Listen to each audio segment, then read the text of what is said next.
जी का कहना है कि सर एक खास तबके का पॉपुलेशन बढ़ता जा रहा है देश में और अनार्थिक सिचुएशन पैदा कर रहा है। उत्तर प्रदेश के मुख्यमंत्री ने एक शब्द का इस्तेमाल किया, मूल निवासी।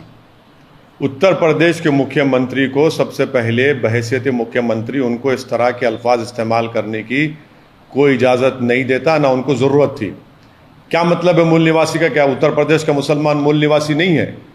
और अगर मूल निवासी अगर कोई इस देश में है तो वो है द्रविडियन लोग और आदिवासी लोग, नंबर 1। ना ओवैसी मूल निवासी है, फिर ना योगी आदित्यनाथ मूल निवासी है। फिर उनको ये बताना चाहिए था कि उत्तर प्रदेश में जो TFR रेट है वो 2015-16 में 2.6 था, जो अब गिरकर 2.3 हो चुका है। उनको ये बताना चाहिए था कि भारत में जो मुसलमानों का TFR रेट है वो कितना है। वो गिरा नहीं गिरा, नेशनल फैमिली हेल्थ सर्वे में बता रहे गिरा है, वो बहुत गिरा है, वो नहीं बताते। और सिर्फ डराने का काम। भाई, भारत में जो TFR रेट है भारत के मुसलमानों का वो 2.3 है। उत्तर प्रदेश में आप देख लीजिए कि उनका जो TFR रेट उत्तर प्रदेश में गिरा है वो भी काफ़ी गिरा है, उसकी बात ही नहीं करते। उत्तर प्रदेश में जो प्रॉब्लम है वो वेस्टेड चिल्ड्रन का है। वेस्टेड चिल्ड्रन उत्तर प्रदेश में आप देख लीजिए 6% से 7.3% हो चुके हैं। अरे मुख्यमंत्री बताओ ना कि 2.7 था तो TFR रेट यूपी में, अब गिरकर 2.4 हुआ है।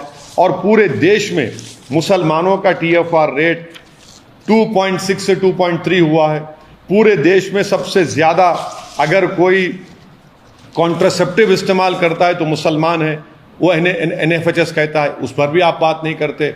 और उत्तर प्रदेश में पॉपुलेशन स्टेबलाइज होगा, डिजायर्ड फर्टिलिटी रेट 2026 तक हो जाएगा।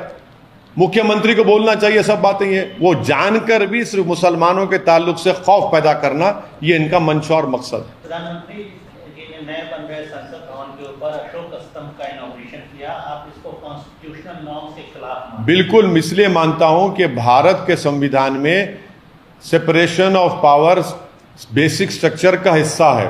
और सेपरेशन ऑफ पावर्स ये है कि एग्जीक्यूटिव जो प्रधानमंत्री है, लेजिस्लेचर जो लोकसभा के स्पीकर हैं और जुडिशरी जो चीफ जस्टिस ऑफ इंडिया हैं, वो एक दूसरे के मामलात में मदाखलत नहीं करेंगे, इंडिपेंडेंट रहेंगे।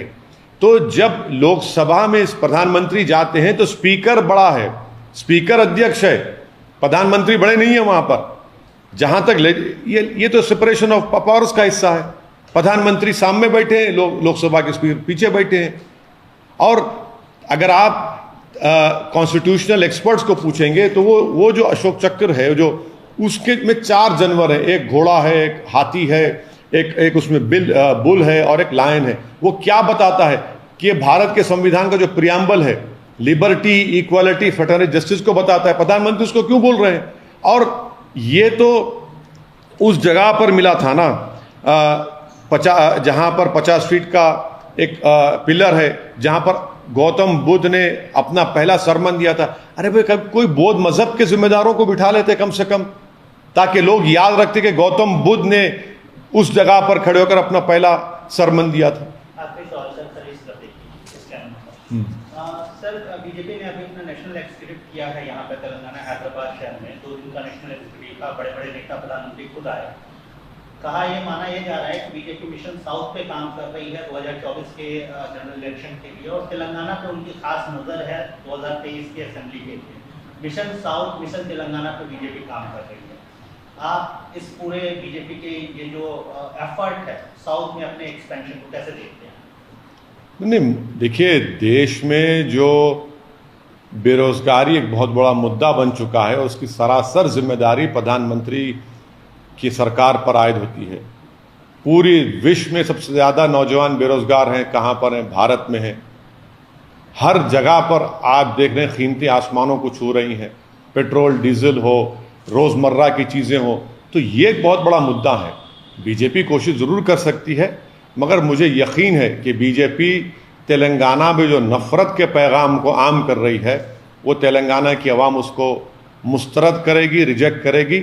और तेलंगाना की आवाम मोहब्बत के पैगाम को मानती है और मोहब्बत फैलाने वालों को और तेलंगाना के इंसाफ की लड़ाई लड़ने वालों को बीजेपी देख रही है कि वो नफरत फैला रही है, और तेलंगाना की जनता भी देख रही है बीजेपी के पैगाम को। और मुझे यकीन है कि तेलंगाना की आवाम नफरत को रिजेक्ट करेगी और तेलंगाना की हक की लड़ाई लड़ने वालों का साथ देगी। आपको लगता है सर नॉर्थ इंडिया में उत्तर भारत में बीजेपी सैचुरेशन पे, इसलिए वो दक्षिण भारत की तरफ रुख कर रही है, एक्सपेंशन की बात कर रही है?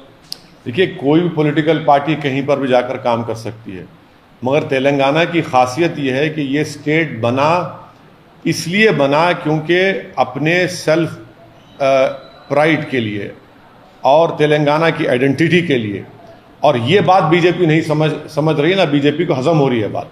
साउथ का द्वार कहा जाता है, गेट कहा जाता है हैदराबाद और तेलंगाना को। लगता है कि मुख्यमंत्री तेलंगाना के टीआरएस के मुखिया के चंद्रशेखर राव बीजेपी के राह का सबसे बड़ा हर्डल है, वो सबसे बड़ा ऑब्स्टिकल है बीजेपी के लिए? नहीं, तेलंगाना के मुख्यमंत्री जो कुछ भी मुद्दे उठा रहे हैं वो तेलंगाना के भी मुद्दे हैं, देश के भी मुद्दे हैं। और तेलंगाना के मुख्यमंत्री एक स्टेट्समैन है और वो जानते हैं इन सब चीज़ों को, और वो सही बात कह रहे हैं और पूरा देश उनकी बात सुन रहा है। तेलंगाना की जनता उनके साथ खड़ी है। हाँ, जो कमज़ोरियाँ तेलंगाना में थीं, जैसा धरनी पोर्टल का, उसको रेक्टिफाई किया जा रहा है। जो कमज़ोरियाँ हैं हम भी मानते हैं, कमज़ोरियों को दूर करना का काम टीआरएस को करना चाहिए, और हम उम्मीद करते हैं कि उन कमज़ोरियों को और जो जनता की तकालीफ है उसको दूर करेंगे।